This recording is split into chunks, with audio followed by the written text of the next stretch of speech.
A Julio Jiménez desde la ciudad de Clermont, Florida. Estamos aquí reunidos porque tenemos una palabra especial para ti. Todo lo que hemos planificado esta semana es para bendecir tu vida, porque si algo trae bendición sobre nuestras vidas es la palabra del Señor. En Lucas capítulo 5 tenemos una palabra espectacular. Hoy vamos a comenzar con una serie que va a transformar tu vida. Lucas capítulo 5 versículos 27 en adelante dice: después de estas cosas salió y vio a un publicano llamado Leví sentado en el banco de los tributos públicos y le dijo: sígueme. Y dejándolo todo se levantó y le siguió.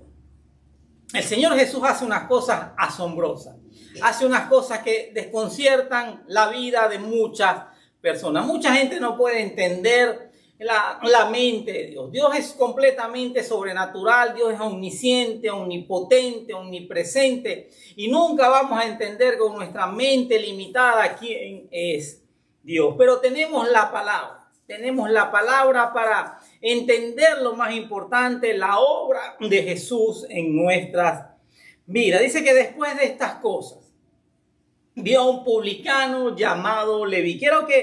Quiero que hablemos acerca de una de las profesiones más repudiadas, más odiadas por el pueblo de Israel, la profesión del publicano, el cobrador de impuestos. Vamos a meternos en el contexto histórico. La nación de Israel había sido sometida, esclavizada por Roma.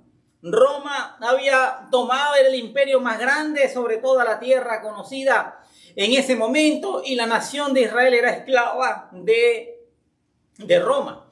Entonces, una de las cosas más odiosas todavía el día de hoy es el pago de impuestos. La cantidad de impuestos que había en Roma era impresionante. Había el impuesto sobre la renta, había un impuesto general, había un impuesto sobre la tierra. Tú tenías que dar el 10% de las ganancias que produjeran tus cosechas para pagarle al ejército y a los funcionarios romanos. O sea que tú le ibas a dar dinero a tus captores, tú le ibas a dar dinero a la gente que te tenía sometida. Si tú tenías una embarcación, si tú tenías una pequeña barca, te dedicabas a la pesca, tú tenías que pagar un impuesto por ese barco. Hay un antiguo refrán que dice que todos los caminos conducen a Roma. Ellos desarrollaron un sistema vial impresionante para la época, con caminos que eran pavimentados, con pequeños adoquines, con pequeños bloques. Y si tú querías usar esa vía pavimentada, tú tenías que pagar un impuesto para poder usar esas vías. Al lado de esos caminos había unos matorrales, había monte, paja, piedra, y si tú no tenías dinero para pagar para usar el camino, tenías que caminar. Por eso que en una palabra fue traducido como vereda. Por eso el Señor Jesús le dijo a sus discípulos: vayan por los caminos y por las veredas. A eso se refería. Los que usaban los caminos era la gente que podía pagar ese impuesto. Entonces Roma era una cultura sumamente organizada para esa época. Todavía muchas de las cosas que nosotros manejamos hoy en la forma como funciona un gobierno tiene que ver mucho cómo lo hacía el imperio romano. Entonces ellos distribuían un valor tributario en cada región. Ellos decían: bueno, la región de Judea tiene tantos metros, kilómetros, pies cuadrados y viven tantas personas, nosotros queremos un impuesto de tanto. Y ellos establecían como unos tabuladores, y luego ellos hacían como una especie de subasta y le decían a las personas: yo quiero tanto. Yo quiero tantos millones, tantas piezas de plata, tantas piezas de oro, yo quiero tanto por esa zona. Y la gente se peleaba por obtener esa concesión. Literalmente eran unos concesionarios, literalmente ellos tomaban el control de cierta zona y les daban la exclusividad para el cobro de impuestos. Pero el problema era que ellos tenían además que recargar su ganancia. Ellos tenían que recargarle a los impuestos de Roma su propia ganancia, porque era un negocio peligroso, era un negocio malo, despreciable delante de los ojos de los judíos, porque le estabas cobrando impuestos a tu propia gente para beneficiar a aquel que te había conquistado, para beneficiar a aquel que te había subyugado. Entonces, los cobradores de impuestos eran considerados como mafiosos, eran considerados gente desleal, gente que no era confiable. un cobrador de impuestos no podía ser testigo de nada en un tribunal, por ejemplo, porque su palabra no valía absolutamente nada. Él podía ver, por ejemplo, una pelea donde un hombre mató a otro, pero su testimonio no era válido. Nadie le creía porque eran consideradas gente inmunda, impura, mentirosa, vendidos, hijos del diablo, como usted los quiera llamar. Entonces, estos hombres no tenían permitidos entrar a la sinagoga porque eran considerados personas despreciables, el extremo de los pecadores. Entonces me llama la atención que el Señor Jesús, que anda haciendo, comienza el versículo diciendo, después de estas cosas, el Señor Jesús había sanado a un leproso, el Señor Jesús había sanado a un paralítico, y de repente, no de manera casual, porque en Dios no hay casualidad, se para al frente de un hombre, se para al frente del banco, de la tiendita, del lugar donde este hombre estaba cobrando impuestos. Me imagino que había soldados romanos, o él tenía guardaespaldas, porque era, como te dije, era gente despreciable, era gente mala, era gente que para cobrar los impuestos, si tenía que usar la fuerza, si tenían que matar a alguien, si tenían que herir a alguien y tenían que amenazar a alguien, no dudaban en hacerlo. Era gente que literalmente le había vendido su alma al diablo. Era la gente más despreciable de la nación de Israel. ¿Quién era Leví? ¿Qué significa el nombre Leví? En los distintos pasajes, en los tres primeros evangelios, en Lucas, en Mateo, en Marcos, aparece este pasaje. En algunos de ellos se llama Mateo, en otros se llama Leví, y déjame explicarte lo que eso significa. Leví era un nombre que su papá le había puesto en honor al tercer hijo de Jacob. Una de las 12 tribus de Israel era la tribu de Leví. Los levitas tenían el privilegio de servir en el tabernáculo del Señor. Los levitas, Dios dijo, yo soy la herencia de los levitas. Los levitas no tendrán tierra, los levitas no tendrán que sembrar, que cosechar. Todo lo que produzcan las demás tribus, el 10% será para los levitas. Los levitas vivían de lo espiritual. Los levitas habían sido consagrados a Dios. Dios se había hecho una relación especial con los levitas. Y la palabra Leví en sí significa unido o el que une. Pero nada más diferente que la vida de este hombre, porque este hombre no unía a nadie. De este hombre, donde llegaba traía división. La peor vergüenza para un padre era que su hijo fuera un cobrador de impuestos. Estaban desprestigiados, estaban rayados, diríamos en mi país. Nadie creía en ellos, nadie quería acercarse a ellos. Era gente rechazada. Si tú eras amigo de un publicano, tú no podías ser amigo de un judío. Los judíos se cuidaban mucho de no juntarse con la gente gentil, con la gente impura, con la gente pecadora, de no sentarse a una mesa con ellos, porque compartir una mesa era más que compartir una comida, era compartir una vida, compartir los ideales. Entonces este hombre, su papá le puso un nombre bonito, un nombre profético, un nombre para honrar a la tribu de Leví, que cuando salieron de Egipto y Moisés fue a buscar las tablas de la ley y estuvo 40 días, ellos se desesperaron y crearon un becerro de oro, y muchos de ellos se postraron, prácticamente todos, menos los levitas. Los levitas eran gente consagrada a Dios. Pero este hombre también es conocido como Mateo. Mateo era un nombre griego, era un nombre gentil, no era un nombre judío. Por alguna razón, que te la voy a explicar en este momento, él tuvo que cambiar su nombre. ¿Por qué? Porque él no hacía honor al nombre que le habían puesto sus padres. Él tuvo muchos momentos difíciles, porque la gente le decía: Leví, quítate ese nombre, sinvergüenza, tú no puedes llevar ese nombre. Tú eres una deshonra para los levitas, tú eres una deshonra para los judíos. Y con el paso del tiempo, él dejó de usar el nombre y su padre le había puesto, y adoptó el nombre de Mateo, porque él estaba desprestigiado, él estaba execrado de la nación de Israel. Leví es la típica persona que lo tiene todo materialmente hablando, porque déjame decirte, era gente rica, era gente adinerada, no tenían problemas económicos, porque ellos ya habían hecho el negocio del siglo, pero ellos le habían literalmente vendido su alma al diablo. Ellos tenían un mal nombre, una mala reputación, eran execrados. Era un grupo completamente execrado del pueblo de Israel. Ellos se reunían entre ellos, comían entre ellos, hablaban entre ellos, porque en realidad, así como los leprosos se reunían aparte en una cueva, apartado de las ciudades y de los pueblos. Asimismo eran los publicanos y los cobradores de impuestos. Eran igual como leprosos, pero espirituales. La gente los rechazaba, ellos no podían, como te dije, entrar a una sinagoga, no podían estar con las personas normales del pueblo. Entonces se reunían entre ellos. Y de repente Jesús se para. Yo me imagino la cara de Pedro, yo me imagino la cara de los otros discípulos diciendo, ajá, acaba de sanar un paralítico. Bueno, yo creo que el espíritu que Jesús le sacó a ese paralítico se lo va a echar encima a ese leví, a ese desgraciado, a ese malvado que nos ha robado, que nos ha amenazado, que nos ha amedrentado, que nos ha hecho malos cálculos allí con los impuestos y que ha abusado del poder que Roma le ha entregado. Pero no fue así.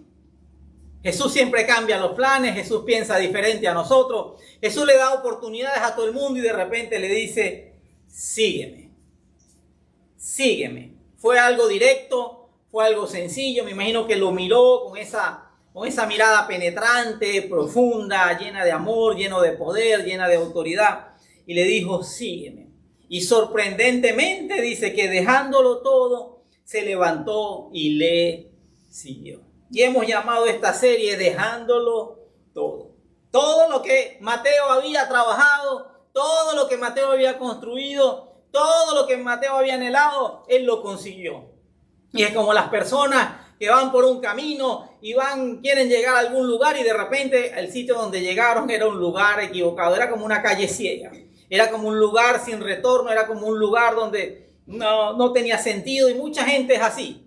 La vida de muchas personas es así. Se preocupan tanto por lo material que venden su vida, sacrifican a sus hijos, sacrifican sus matrimonios, sacrifican su salud por obtener dinero. Mateo ya lo había alcanzado absolutamente todo materialmente hablando, pero tenía un gran vacío en su corazón y Mateo vio la palabra del Señor como una única oportunidad. Y si tú estás escuchando esta palabra esta mañana es porque tienes una gran oportunidad que va a cambiar tu vida. Dice que dejándolo todo se levantó y le siguió.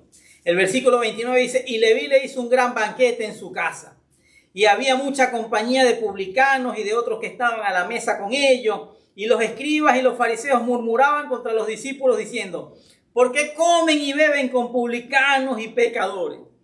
Déjame decirte, definitivamente Jesús vino a trastornar el sistema de este mundo, a quebrantar el sistema de este mundo, pero también a quebrar y a quebrantar el sistema religioso. Los fariseos, los escribas, los maestros de la ley se consideraban superiores. Y todavía hay gente que hoy se considera superior, se consideran dignos de criticar a otro pastor, de criticar a otro evangelista, de criticar a otro ministerio, y lo hacen con un desparpajo tremendo. Y entonces cuando alguien se reúne con gente, con prostitutas, con homosexuales, con ladrones, con delincuentes, con traficantes de droga, entonces lo critican, lo atacan porque eso no es de Dios, ¿cómo es posible que tú hagas eso? Era lo mismo que hacían los fariseos y los maestros de la ley. Y le preguntaban, ¿por qué comen y beben con publicanos y pecadores? Para los mismos discípulos del Señor era algo bien difícil. Recuérdate que ellos eran judíos. Los judíos eran muy exigentes en cuanto a la ley. Vivían la ley de una forma muy tajante. Y ver al Señor Jesús rompiendo con paradigmas, rompiendo con estereotipos, fue algo que quebró sus mentes. Me imagino que no sabían qué decir. Ninguno de ellos pudo contestar, pero Jesús siempre tiene una respuesta. Fíjate que los fariseos, los escribas, los maestros de la ley estaban atacando a los discípulos del Señor, pero el que respondió fue Jesús. El versículo 31 dice, respondiendo Jesús les dijo, los que están sanos no tienen necesidad de médico, sino los enfermos. No he venido a llamar justos, sino a pecadores al arrepentimiento.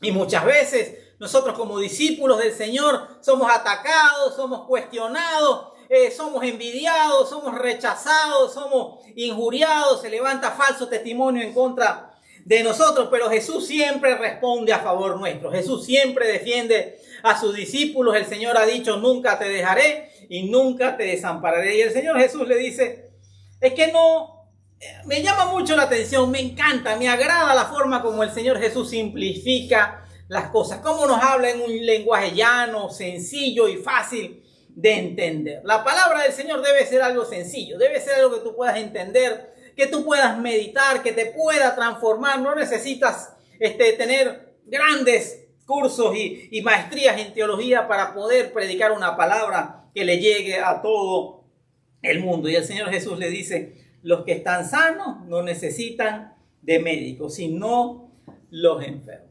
Déjame decirte algo, el Señor Jesús pone algo en perspectiva. Todos nosotros estábamos enfermos.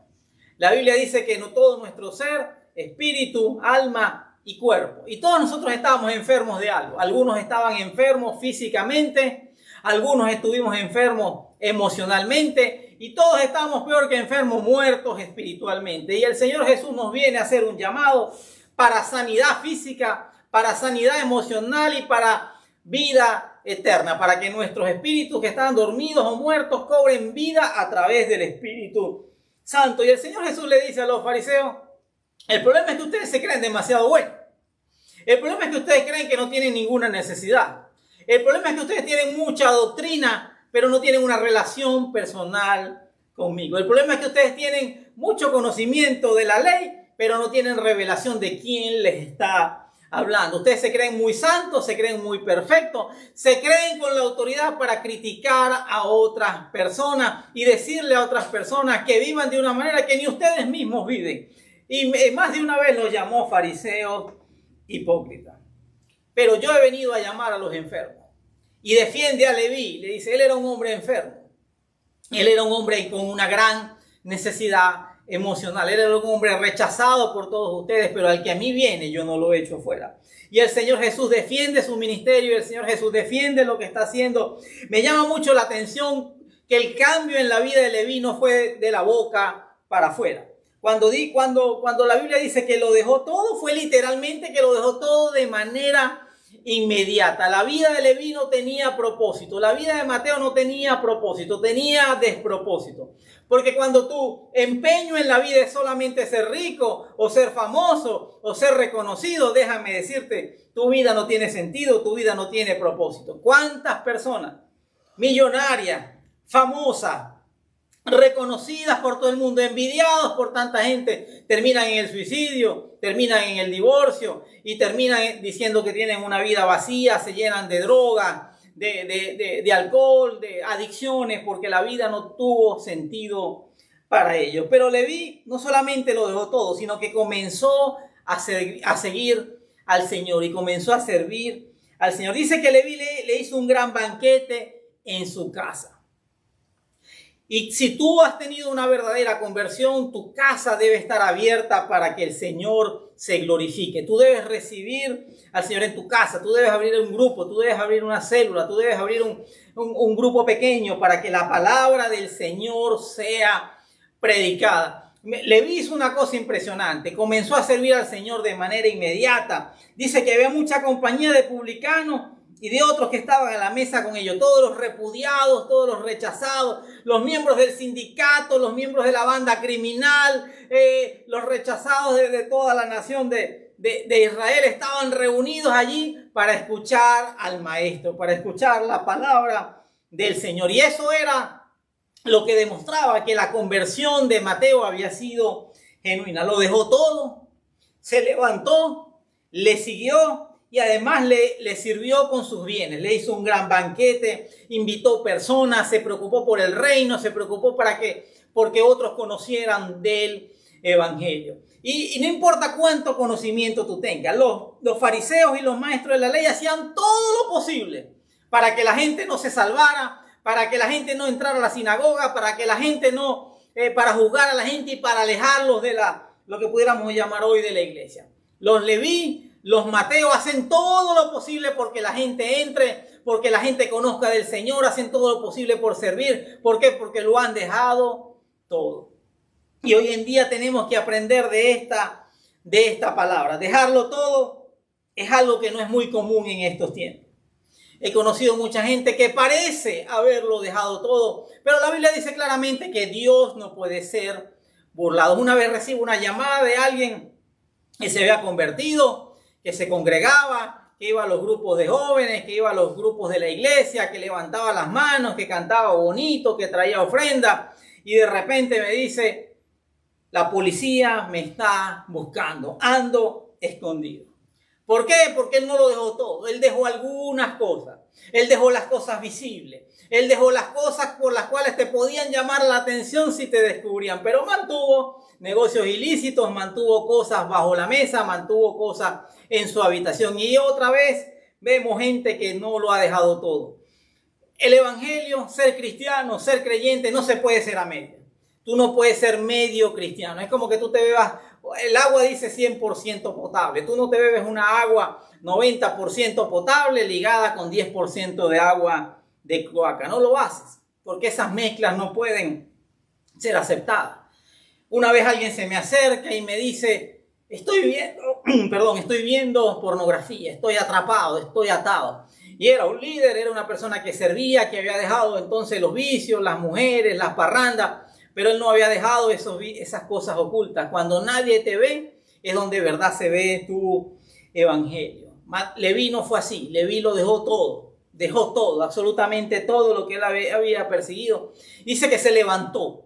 Es tiempo de levantarse, es tiempo de dejar de estar estático, es tiempo de dejar las quejas, el lamento por lo que fracasó, por lo que no funcionó, por las cosas que no se hicieron bien. Es tiempo de levantarse y es tiempo de seguir, pero no seguir en cualquier dirección. Dice que le siguió al Maestro, siguió a Jesús, siguió sus pasos, siguió sus caminos. Y eso es ser un discípulo de Jesús. Eso es ser un discípulo, es seguir los pasos del Maestro. No somos como Él. No seremos perfectos como Él, no haremos las cosas como Él las hizo. Tratamos en lo posible de con su ayuda, con su gracia, con la ayuda del Espíritu Santo, hacer las cosas correctas, pero ahí estamos luchando todos los días para que la gracia y la misericordia de Dios nunca nos desampare. Nosotros confiamos en la gracia del Señor. Dice que le siguió, dice que dejándolo todo. Y aquí quiero que reflexionemos y quiero que pensemos qué cosas tienes que dejar. A los que ya conocen de la palabra del Señor les pregunto, ¿qué te falta por dejar? ¿Qué te falta por abandonar? ¿Qué te falta por rendir, poner en las manos del Señor? Al que no conoce, el que escucha esto por primera vez, te digo, es tiempo de dejarlo todo. Esto no se puede hacer a medias. Esto no se puede hacer a conveniencia, esto no es yo creo, yo opino, yo supongo, o esto es lo que a mí me gustaría. Dejarlo todo es la única opción para poder seguir al Maestro. Mateo representa a una persona que tuvo todo lo que el mundo podía dar. La Biblia dice que la bendición del Señor es la que enriquece y no añade tristeza con ella. Mateo era rico, pero a punta de tristeza. Mateo se hizo millonario, rico, prominente, conocido, famoso, pero por lo malo. Las riquezas que él trajeron dolor en su casa, en su familia, con sus hermanos. Todo el mundo se alejó de él. No fue causa de unión, como lo decía su nombre, fue causa de desunión, fue causa de polémica. Tenía un mal nombre, tenía un mal testimonio. La gente no quería acercarse a él, no confiaban en él, pero Jesús sí confió en él. Jesús le hizo un llamado muy sencillo y muy específico y solamente le dijo, sígueme, sígueme. Y ese es el llamado de Dios esta mañana para ti, sígueme, sigue al Maestro, sigue a Cristo. Generación tras generación, desde los primeros discípulos hasta el día de hoy, Jesús sigue diciendo lo mismo, sígueme, sígueme. Y todavía hoy, generación tras generación, se levanta un Leví, se levanta un Mateo y dejándolo todo, se levantó y le siguió. Quiero que oremos porque este llamado de hoy es sumamente importante. Hemos llamado esta serie porque vamos a seguir hablando acerca de este tema, dejándolo todo. Dejándolo todo es la única opción. Aquí no hay términos medios, aquí no hay medias conversiones, aquí no hay medios cambios, aquí no hay cosas a la mitad. Hay un pasaje en el libro de Apocalipsis donde Dios hace una advertencia y dice, yo preferiría que fueras frío o caliente. O eres 100% creyente, o eres 100% pagano, o eres 100% impío, pero eres tibio. El tibio es aquel que ni va ni viene. Tengo un pie en la iglesia y tengo un pie en el mundo. Digo canciones bonitas en la iglesia, pero también digo groserías con mis compañeros de trabajo. Veo las películas cristianas, pero también veo las películas que me muestran pornografía. Y así es la vida de muchos. No lo han dejado todo, han dejado una parte, pero no es suficiente. Pero lo bueno es que el Señor te da una nueva oportunidad esta mañana, porque Él no vino a llamar a los justos, Él vino a llamar a los pecadores al arrepentimiento. Se habla mucho de la gracia, que la gracia no tiene ninguna condición.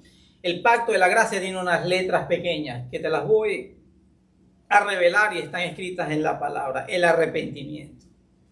Todos nosotros hemos sido pecadores y los que hemos recibido a Cristo como Señor y Salvador lo hemos hecho a través del arrepentimiento. Nos hemos arrepentido, no de algunas cosas, no de las peores cosas, nos hemos arrepentido de todas las cosas que hicimos, absolutamente todas.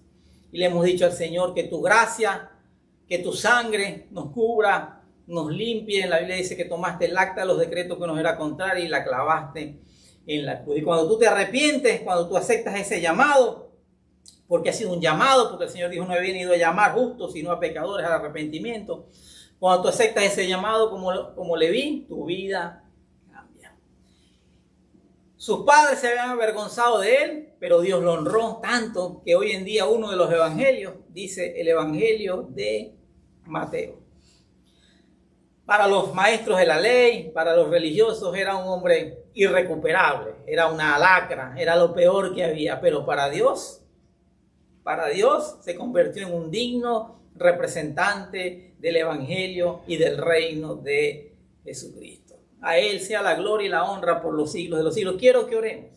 Quiero orar por ti. Quiero darte la oportunidad de aceptar este llamado. Y sí, por favor, comparte esta palabra con otras personas que necesitan desesperadamente escuchar este llamado de parte del Señor. Haz como Leví, que invitó a todas las personas a su alrededor, no para que lo vieran a él despedirse, alejarse porque ahora se había metido evangélico, sino para que conocieran a ese Jesús que lo llamó sin ninguna condición y que lo aceptó sin ninguna restricción. Padre, yo te doy gracias, Señor, por las personas que nos están acompañando y las personas que nos están viendo, Señor. Yo te pido que tengas misericordia de ellos a través de tu Hijo Jesucristo.